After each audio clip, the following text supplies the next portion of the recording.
नमस्कार दोस्तों, जीके परो चैनल पे आपका स्वागत है। मुझे आशा है आप जहाँ हैं स्वस्थ हैं, मस्त हैं। आपकी तैयारी बहुत अच्छी चल रही है। दोस्तों, आप थोड़ा भी घबराइए मत, अपना रिवीजन पे रिवीजन करते रहिए।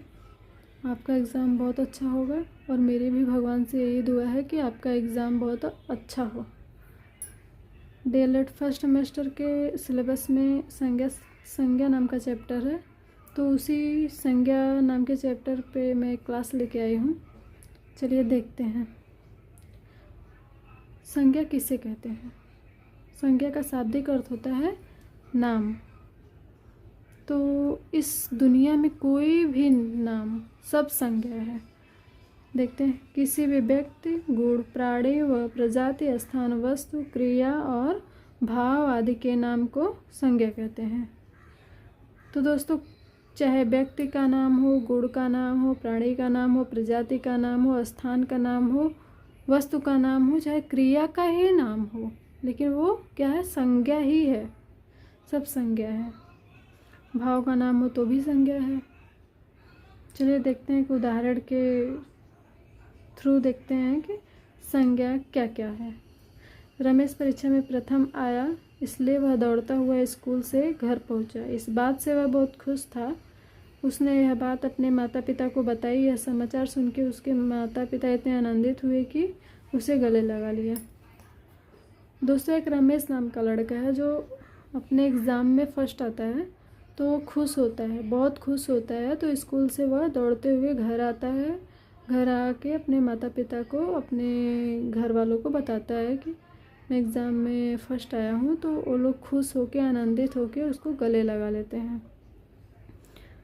तो दोस्तों, रमेश एक व्यक्तिवाचक संज्ञा है और दौड़ता हुआ आया।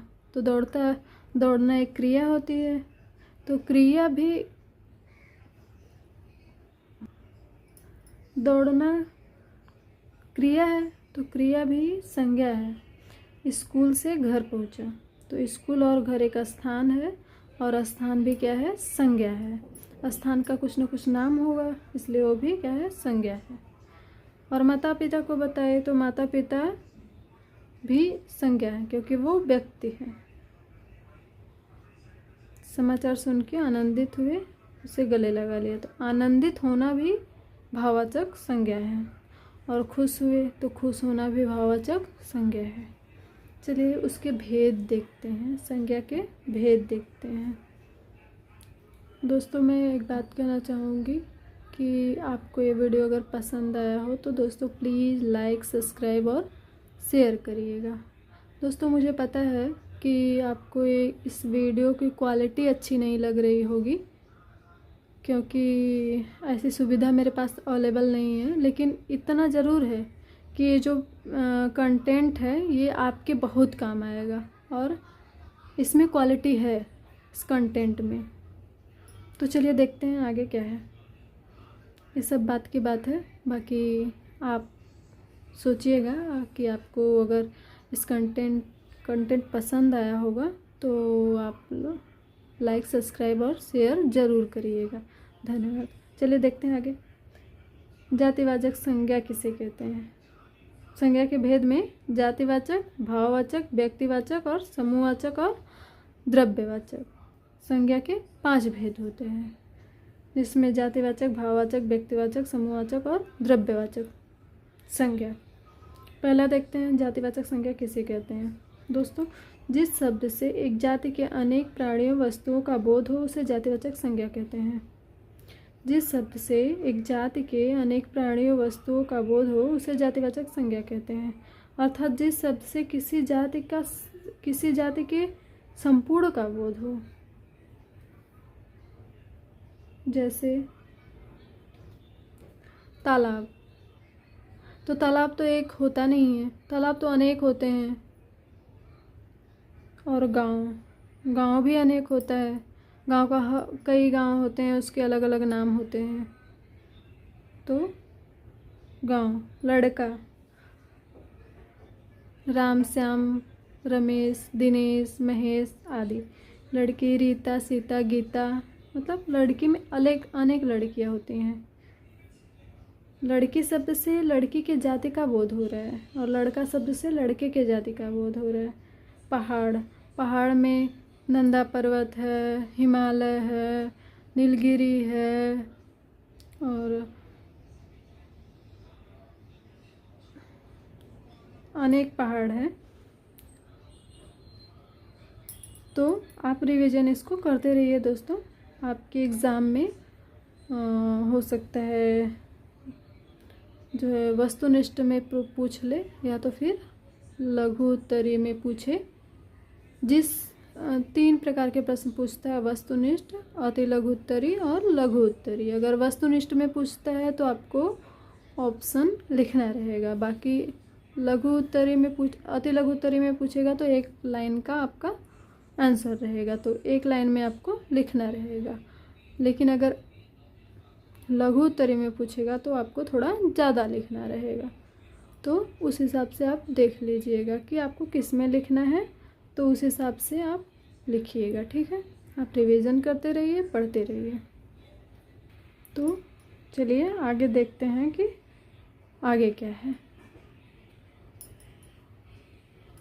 दोस्तों भाववाचक संज्ञा देखते हैं। भाववाचक संज्ञा क्या है? जिस शब्द से किसी के गुण, दोष, दशा, स्वभाव, भाव आदि का बोध हो भाववाचक संज्ञा कहते हैं। अर्थात किसी शब्द से किसी व्यक्ति, वस्तु, पदार्थ, प्राणी आदि के दशा, दिशा, भाव का बोध होता है, उसे भाववाचक कहते हैं। जैसे दिनेश बहुत ईमानदार है, तो उसकी क्या हुआ? भाव का बोध हुआ कि वह क्या है? ईमानदार है। ठीक है। जैसे कहते हैं कि वह आदमी चोर है, तो चोर भी तो उसका स्वभाव ही है ना, तो वो क्या है? उसे क्या कहेंगे? भाववाचक कहेंगे। खटास, कोई चीज़ क्या है? खट्टी है, तो खटास क्या होगा? उसका भाववाचक हो गया है। जैसे गुड़ मीठा होता है, तो मिठाई उसका भाववाचक होता है। सुख, किसी चीज़ का सुख मिलता है तो वो भाववाचक है। व्यक्तिवाचक संज्ञा देखते हैं। जिस शब्द से किसी एक विशेष व्यक्ति, वस्तु, स्थान आदि का बोध हो उसे व्यक्तिवाचक संज्ञा कहते हैं। जिस शब्द से किसी एक विशेष व्यक्ति, वस्तु, स्थान आदि का बोध हो उसे क्या कहते हैं? व्यक्तिवाचक संज्ञा। जैसे कोई शब्द का नाम लिया जाता है तो उसे किसी एक ही पर्टिकुलर इंसान का बोध हो या स्थान का बोध हो तो उसे कहेंगे व्यक्तिवाचक संज्ञा। जैसे बोलते हैं कि दिल्ली, तो दिल्ली उसी दिल्ली का बोध हो रहा है जो भारत की राजधानी है, और कहीं दिल्ली नहीं है, वही एक दिल्ली है, उसी का बोध हो रहा है। तो देखते हैं, उदाहरण मिलते हैं। भारत, कंट्री ढेर सारी हैं, लेकिन जब भारत का नाम आता है तो हमें बोध होता है कि भारत हमारा देश है, उसी का नाम है। नेपाल, नेपाल एक हमारे देश के बगल का एक देश है, उसका नाम नेपाल है और किसी का नहीं है। रामायण, प्रसिद्ध बुकों में एक बुक है जिसका नाम है रामायण। नरेंद्र मोदी का नाम लेने पर हमें एक बोध होता है जो भारत का प्रधानमंत्री है।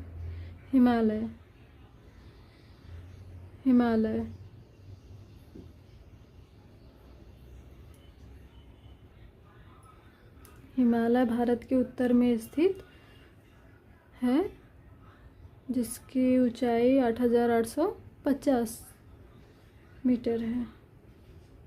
तो उसका विशेष है, उसका नाम लिया जाता है तो उसी का बोध होता है। देखते हैं समूहवाचक संज्ञा कैसे कहते हैं। जिस शब्द से किसी समुदाय का बोध हो उसे समूहवाचक संज्ञा कहते हैं। तो कोई ऐसा शब्द लिया जाता है जिससे हमारे मन में तुरंत आता है कि वह कोई भी चीज़ है, आदमी है या कुछ भी है, वो समूह है, ढेर सारा है, उसी का बोध होता है हमें। तो उदाहरण देखते हैं, गेहूं का ढेर, लकड़ी का गट्ठर, जैसे कुंज हो गया, और विद्यार्थियों का समूह, विद्यार्थियों के समूह में ढेर सारे होंगे। भीड़, भीड़ में बहुत से लोग होंगे, लोगों का समूह होगा। सेना आदि। द्रव्यवाचक संज्ञा किसे कहते हैं? जो संज्ञा शब्द किसी द्रव्य, पदार्थ या धातु का बोध कराते हैं। जो संज्ञा शब्द किसी द्रव्य, पदार्थ या धातु का बोध कराते हैं, उससे क्या कहते हैं? द्रव्यवाचक संज्ञा। जैसे गेहूँ, तेल, पानी, सोना, चांदी, दही आदि। हम एक तरह से कह सकते हैं दोस्तों, जो चीज़ें हैं जो माप तौल सकते हैं, उन्हें क्या कहते हैं? द्रव्यवाचक संज्ञा। तो दोस्तों, आप पढ़ते रहिए, रिवीजन करते रहिए ढेर सारा, और आपका एग्ज़ाम अच्छा होगा। तो आप बिल्कुल भी स्ट्रेस में मत आइए, आपका एग्ज़ाम अच्छा होगा। ठीक है दोस्तों, एक बार फिर से मैं कहना चाहूँगी कि ये वीडियो अगर आपको पसंद आए तो लाइक, सब्सक्राइब और शेयर करिएगा। मुझे बहुत अच्छा लगेगा दोस्तों, मैं इससे अच्छा करने की कोशिश ज़रूर करूँगी। ठीक है, धन्यवाद।